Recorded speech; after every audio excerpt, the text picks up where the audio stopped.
Hello दोस्तों, मेरा YouTube channel पर आप लोगों का फिर से एक नए वीडियो के साथ स्वागत है। तो चलिए वीडियो स्टार्ट करते हैं और आप लोगों को बताऊंगा कि जो मलेशिया के लिए अगर आप मेडिकल करते हैं और मेडिकल करने के बाद वीज़ा लगने के पहले, क्या वीज़ा लगने से पहले आप एजेंट को पैसा दीजिएगा या वीज़ा लगने के बाद। ये यहाँ पर कमेंट देख सकते हैं, एक भाई ने बोला है कि क्या मैं वीज़ा लगने के पहले पैसा दूं या वीज़ा लगने के बाद पैसा दूं। तो आप लोगों को इस सवाल के बारे में बताऊंगा। और एक सवाल है कि मलेशिया जो आप आ रहे हैं, इंडिया से मलेशिया जितने भी वर्कर आते हैं, तो इसके लिए कितना खर्चा आ जाता है और क्या लेते हैं पाम ऑयल प्लांटेशन कंपनी के जो चार्ज रहते हैं मलेशिया का, तो इंडियन वर्कर से कितना चार्ज लेते हैं, तो पूरा डिटेल्स में बताएंगे। और अगर अभी तक मेरा यूट्यूब चैनल को सब्सक्राइब नहीं किया है तो प्लीज़ मेरा यूट्यूब चैनल को सब्सक्राइब कर लीजिए। तो चलिए आप लोगों को इस कमेंट के बारे में आप लोगों को बता दूं। ये भाई लोग पूछ रहे हैं मुझे, कि अगर वीज़ा आज मतलब वीज़ा लगने से पहले मैं एजेंट को पैसा दूं या वीज़ा लगने के बाद पैसा दूं। तो आप लोगों को बता दूं, जब आपका वीज़ा नहीं लगता है तब तक आप किसी भी एजेंट को पैसा हाथ में मत दीजिए, ठीक है। एक मेडिकल करवा लीजिए, मेडिकल का जितना आपका पैसा खर्चा पड़ेगा, 6,000 इसका मेडिकल का खर्चा पड़ता है, ठीक है। 6,000 से 7,000, कहीं 5,000 पड़ता है, ठीक है। लेकिन जो एजेंट का जो जरिया, जिस एजेंट के पास से आप आते हैं, उस एजेंट का हिसाब से जितना आपके पास पैसा लगता है, पहले मेडिकल करवा लीजिए, ठीक है। और मेडिकल करने के बाद आप एक भी रुपया एडवांस मत दीजिए। अभी का जो सीज़न चल रहा है, ये आपका सवाल बहुत ही अच्छा सवाल है और मैं इस जवाब बहुत ही पहले से ही देता हूँ इसका जवाब, और बहुत सारा वीडियो में मैं दे चुका हूँ इसका सवाल।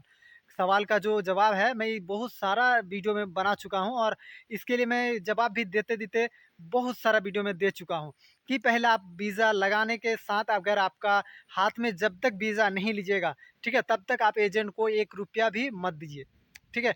हालाँकि वो एजेंट आपसे बहुत सारा पैसा माँगेगा, बहला-फुसला के आपसे आधा पैसा माँगेगा, उससे ज़्यादा आपसे पैसा माँगेगा, ठीक है? और उसके बाद बोलेगा अगर आप पैसा नहीं देते हैं तो दूसरे का लगा देंगे, ऐसा नहीं है। जब आपका मेडिकल हो जाता है, मेडिकल होने के बाद ये लोग भेज देते हैं, वीज़ा लगने के बाद, और वीज़ा लगाने के लिए और वीज़ा लगने के बाद आपका जो है वो आप उसको मालूम होता है एजेंट को, और एजेंट जो है आपके पास पैसा ले सकता है, ठीक है? जब तक आप वीज़ा हाथ में नहीं मिलेगा तब तक आप पैसा मत दीजिए, ठीक है? और जिस दिन आप आते हैं, फ्लाइट का जब टिकट बन जाते हैं आपका, ठीक है, टिकट बनने के बाद आप जिस दिन उसके पास एजेंट के पास से आते हैं, जिस भी एयरपोर्ट से आते हैं, ठीक है, इस एयरपोर्ट के पास जब आप वीज़ा पासपोर्ट आप हाथ में लीजिएगा, अगर एयरपोर्ट वो पहुंचाने जाते हैं आपको तो फिर सही है, ठीक है। तब तक आप जब तक वीज़ा हाथ में ले लेते हैं, पासपोर्ट हाथ में लेते हैं, तब उसको फिर पैसा पूरा पेमेंट कर दीजिए, ठीक है। और पेमेंट करने के साथ साथ आपको फिर वो चेक करना होगा कि वीज़ा क्या सही है, क्या मुझे कॉलिंग वीज़ा दिया है, या मुझे जो आप वीज़ा में आना चाहते हैं क्या वो आपको सही वीज़ा दिया है। वीज़ा आपको चेक कर लेना होगा पहले ही, ठीक है। और वीज़ा चेक करने के साथ साथ अगर आप किस एग्रीमेंट आपको चेक करना पड़ेगा, ठीक है। और आप लोगों को बता दूं कि एग्रीमेंट जो रहता है वो मेन खास रहता है, कि आपको किस एग्रीमेंट के द्वारा भेजता है और आप किस कंपनी में जाना चाहते हैं, वो एग्रीमेंट में पूरा साफ लिखा हुआ रहता है, ठीक है। अगर आपका एग्रीमेंट में साफ लिखा हुआ रहता है कि आप किस कंपनी में जाना चाहते हैं, आप अगर एफजीबी कंपनी में जाना चाहते हैं, सेंट्रिफ्यूज कंपनी में जाना जाना जाना चाहते हैं, और बहुत सारा केएलके में है, फेलिक्रा में है, बहुत सारा चाइना है, ठीक है। ऐसे तो बहुत सारा कंपनी है, लेकिन आप किस कंपनी में जाना चाहते हैं, उस कंपनी का आपको पहले एग्रीमेंट भी चेक करना होगा कि क्या मेरा वीज़ा और एग्रीमेंट जो है सही है। अगर आपका दोनों अगर मैच हो जाता है, एग्रीमेंट और वीज़ा में, वहाँ पर वीज़ा जो लगता है वो कंपनी का, यहाँ से जो पाम ऑयल प्लांटेशन का कंपनी का वहाँ मुहर मारा हुआ रहेगा, ठीक है। और कंपनी का नाम लिखा रहेगा, और जिस जगह में आप आते हैं उस जगह में आपका पासपोर्ट में जो वीज़ा लगने के बाद जो जाएगा ना, पासपोर्ट आपके हाथ में देगा ना, तो वहाँ पर आपका पूरा एड्रेस भी लिखा हुआ रहेगा। वीज़ा में आपका पूरा एड्रेस तक लिखा हुआ रहेगा कि किस कंपनी में जाना चाहते हैं, आप किस डिस्ट्रिक्ट में जाना चाहते हैं। डिस्ट्रिक्ट तक का आपका एड्रेस पूरा लिखा हुआ रहेगा, ठीक है। तो पहले आप पूरा मतलब चेक कर लीजिए एग्रीमेंट जो आपको करवाता है वहाँ पर, और एग्रीमेंट चेक करने के बाद आपका वीज़ा, उसके बाद आप पूरा पेमेंट उसको करके आराम से निश्चित हो सकते हैं, ठीक है।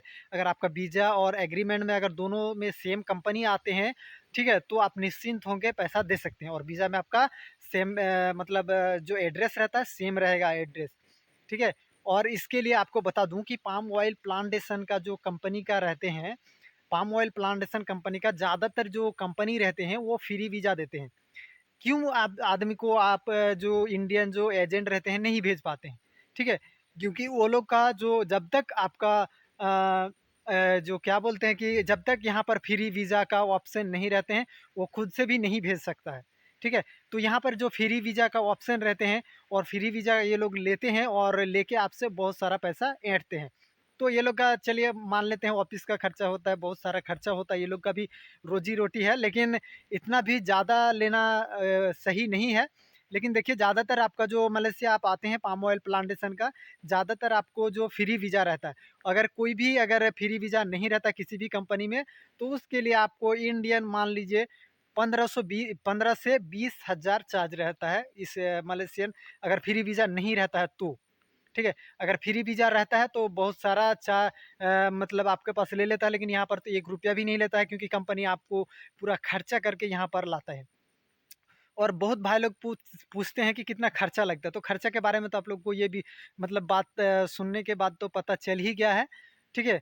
और आप लोगों को बता दूं, अगर एजेंट अगर तो आपको बताएगा नहीं कि कितना आपका जो खर्चा लगता है और कितना आपका खर्चा जो ये होता है, ठीक है, वो लोग को लगता है तो आपको जिस टाइम हम लोग आए थे, उस टाइम हम लोगों का 50,000 खर्चा हो गया था भाई, 50 से 60,000 तक खर्चा हो गया था, ठीक है। तो तभी हम लोगों को उतना जानकारी नहीं था, ना विदेश के बारे में पता था, ना कुछ हम लोगों को इतना नॉलेज भी नहीं था, ठीक है। हालाँकि मुझे तो मैं तो बीए ग्रेजुएशन किया हूँ, तो भी पाम ऑयल प्लांटेशन का जो काम में आया हूँ, क्या करें? ठीक है, घर में बैठ के कोई टाइम तो मेरा मतलब ऐसे ही जा रहा था, ठीक है। तो मैं सोचा कि क्या 3 साल ऐसे ही मतलब थोड़ा जाके आ जाता हूँ मलेशिया, ठीक है। लेकिन मैं तो बीए ग्रेजुएशन कर चुका हूँ भाई, और मुझे तभी इसके बारे में पता नहीं था कि कितना खर्चा लगता है कंपनी के बारे में, ना मैंने कभी पता भी किया था इसके बारे में, ठीक है।